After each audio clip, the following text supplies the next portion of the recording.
რატომ წერ ამ ვიდეოებს რა ხვანცალებო და აი რატო წერ? ასეთი საყვარელი კომენტარი დამიწერა მაიკო მლომიძემ. თქვენ რომ გიყურებთ და გისმენთ, ასაკის მატების აღარ მეშინია. ეს აქტივობა ხდება ჩემოძვირფასებოდ ჩემს Facebook გვერდზე, რომელსაც ეწოდება მორთე ინგურუს დეკორ. თუ ეს გვერდი არ გაქვთ გამოწერილი, გადადით, მოძებნეთ და გამოიწერეთ, იმიტომ რომ განსხვავებული კონტენტი იდება. და დაუბრუნდეთ იმ თემას, რაც მაიკომ მოგვაწოდა. ესე იგი, ასაკის მატება, ასაკის გამო ბულინგი ახლა იცით ხო, ვინც თვალს ყურს ადევნებთ ჩემს ვიდეოებს, რამდენი მოდის ჩემზე, მიუხედავად იმისა, რომ არ ვარ ახლა მე ისეთი 90 წლის მოხუცი, ხო? სულ რაღაც 52 წლის ვარ და წამდაუწო მგონიათ, რომ რაღაცა ცუცმეუბნებიან და ბებო რო დამძახიან. მე ეს ბებო ეს სიტყვა ისე მიყვარს და დედაჩემი 38 წლის ასაკში გახდა ბებო. სულ ახალგაზრდა ქალი, წარმოიდგინეთ და ჩემ შვილს მარიამს ისე საყვარელად ეძახოდა ხოლმე. ბებო და ესე ეფერებოდა, რომ აი დედა მიყვარხარ. რომ ეს სიტყვა და აი ეს სტატუსი და ეს მდგომარეობა შემაყვარა. უკარგესი მაგალითი იყო დედა ჩემთვის ამ მხრივ და არის ეხლაც, ხო? გემრიელი საყვარელი ბებია არის თავისი შვილიშვილებისთვის და შვილთა შვილებისთვის და მეც ამას მიუხედავად იმისა, რომ რაღაცა დედა ჩემთან შედარებით თუნდაც გაცილებით უფრო გულგრილი ბებია ვარ, ვაღიარებ ამას, არა ვარ ესეთი თავგადადებული ბებია. თვითონ ეს სიტყვა, ბებია ვარ, ეს იმას ნიშნავს, რომ ჩემი ბიოლოგიურ, ფიზიოლოგიური თავარი დანიშნულება, რაც არის, ის შედგა არა მხოლოდ შვილები, არამედ იმ შვილების გაგრძელებაც მყავს და ეს ბედნიერებაა ჩემი როგორც ბიოლოგიური არსებისა, ხო? და ეს აი მე რო დამიძახო ბებო, იგივეა, აი კაც ხო გიყვართ, კაცები რო ხართ, ხო? და კაც რო დასცინო, რომ 100 გაქვსო. ის ამაყობს ამ თავისი 100-ი. უხარია რო აქვს და შეგიძლია დასცინიყარ რომ 100 გაქვს. აი დაახლოებით იგივეა მე რომ ბებოობით ვითომ დამცინით თქვენ ჭკუაში ვიღაცა ჭკუანაკლულები. მივიხდით ხო? ხო და მოდი გავიაროთ ახლა რატომ ეშინიათ ადამიანებს ასაკის. იმიტომ რომ ეს არის ერთ-ერთი გაბატონებული პროგრამა ჩვენს სოციუმში, რომელიც მე ვთვლი რომ მოძველებული პროგრამაა და რომელიც შესაძლებელია. შესაძლებელი როგორ? რომ ადამიანების თავში სხვა მოცემულობა რომ ჩაიდოს და ის რომ ვაიმე ასაკი და 40+ მორჩა ჩამოწერილი ტავარი ხარ, ხო? სპეციალურად ვამბობ ამ რუსულ სიტყვაზე, ჩამოწერილი ტავარი მაღაზიებში, ხო გინახავთ? გაფუჭებული კალბასი. ხო? არ არის ადამიანი ასე. ჯერ ეს ერთი რომ ჩვენი თანამედროვე ჯანდაცვა და მედიცინა ისეთ დონეზე არის უკვე. კერძოდ საქართველოს არ გულისხმობ, ზოგადად მსოფლიოში, ხო? მოწინავე ავიღოთ ისრაელი, გერმანია ავიღოთ, ხო? ამერიკაშიც არა უჭირს. რომ ადამიანები საშუალოდ ცხოვრობენ 80-85 წელი. და მაშინ, როდესაც ადრე 40-დან 50-მდე უკვე იხოცებოდნენ, ხო? ანუ +20 წელი მოგვემატა და ეს +20 წელი რომ მოგემატა, ესე იგი შენი ახალგაზრდობის და აქტიური პერიოდის 20 წელი მოგემატა. ხალხო, ეს ხო ბედნიერებაა და 40 წლის ჩამოსაწერი ტავარი კი არ ხარ. არამედ უკვე მე ვთვლი რომ 40 წლამდე ვართ მოზარდები. Some kind, in some case. გარკვეული კუთხით. და ვაგროვებთ გამოცდილებას. ხოლო 40 თუ შენს თავს მეტნაკლებად გაუფრთხილდი და თლათ არ გაიუბედურა და გაიჩაჩანაკე სხეული და ჯანმრთელობა, ასეც ხდება ხოლმე, ჩვენ ვიცით.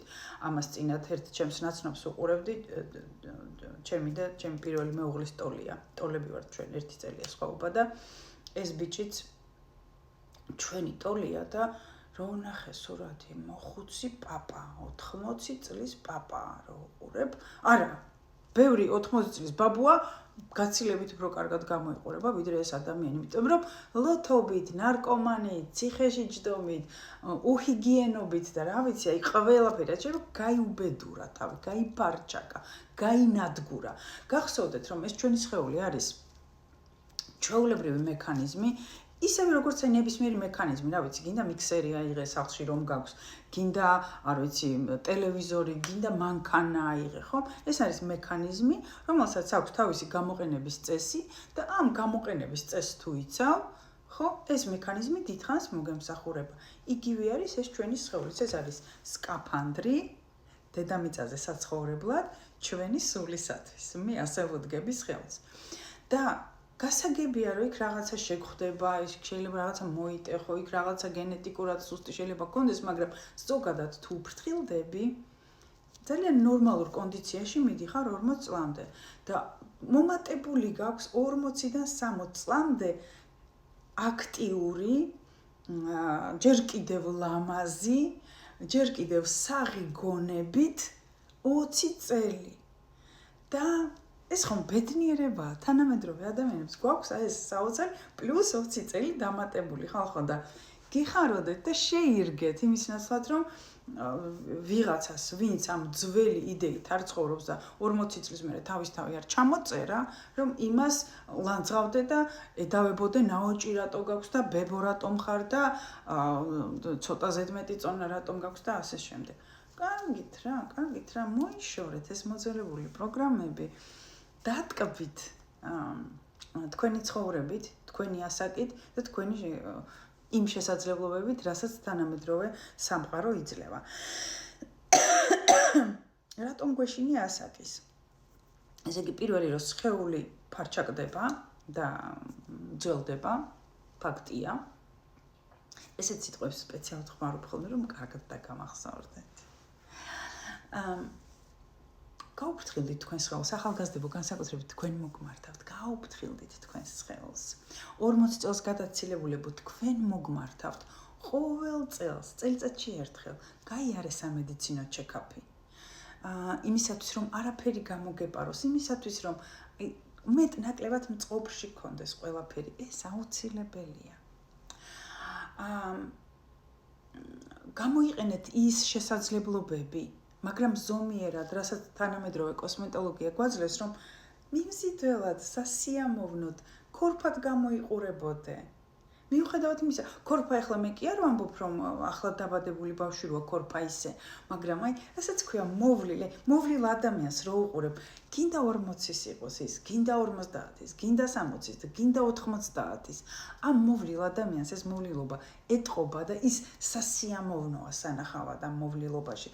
აბა ესე არ არის, დაფიქრდით. ჩემთვის ასია. თქვენი აზრი მაინტერესებს, გამიზიარეთ აუცილებლად. და მე მესმის ასევე, რომ აი თუნდაც ამ ფიზიკური სხეულის მოვლასთან, ჯანმრთელობის გაფრთხილებასთან, ტექდათვალიერების დროულად გავლასთან დაკავშირებული პროგრამები ბევრ ადამიანს არ აქვს.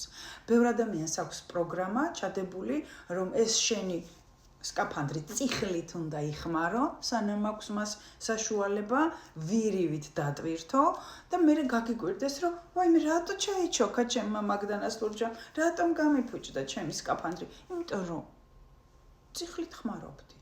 გაუფრთხილდით თქვენ თავს, არ იხმაროთ თქვენი თავი წიხლით რა.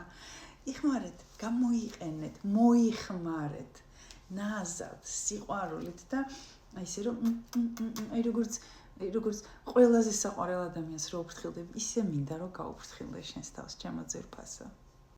ბევრი ადამიანი შემხედრეა, რომელშიც აქტიური არის თვითგანადგურების პროგრამა.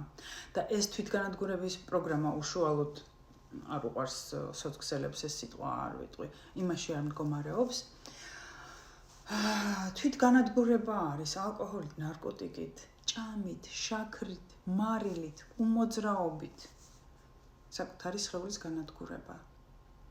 და თანამედროვე ადამიანმა ალბათ რა ვიცი, სად გამოქვაბულში უნდა ცხოვრობდეს, რომ იმას არ ქონდეს ტელევიზორი და სოციალები და არ იცოდეს რა არის სასარგებლო და რა არის საზიანო ჯანმრთელობისთვის, მაგრამ ამას ვერ ვაკეთებთ ხოლმე. რატომ ვერ ვაკეთებთ?